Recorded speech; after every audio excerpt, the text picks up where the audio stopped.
मित्रांनो, या ठिकाणी जे खानदेशचं प्रवेशद्वार म्हणजेच कन्नड, तर या कन्नड या ठिकाणी आज असंच पर्यटनाच्या निमित्तानं हे जे माझे क्लासमेट आहेत प्रसाद, त्यानंतर त्र्यंबके सर, या ठिकाणी असंच पावसाळी पर्यटनाच्या निमित्तानं या ठिकाणी एकत्र आलो आणि असं वाटतंय की चला आता कुठंतरी एखादं पर्यटन स्थळ या ठिकाणी निवडावं.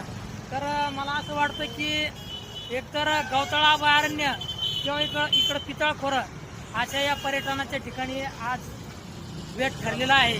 तर या ठिकाणी हे जे खानदेशचं प्रवेशद्वार आहे अशा या कन्नडमध्ये आज आपण आलो. खरोखर मित्रांना भेटून अतिशय आनंद होतोय आणि या ट्रिपला सुद्धा या ठिकाणी आनंद होणार आहे, मजा मिळणार आहे. तर चला आता या ठिकाणी आपण पुढच्या मार्गाला लागूया. चला.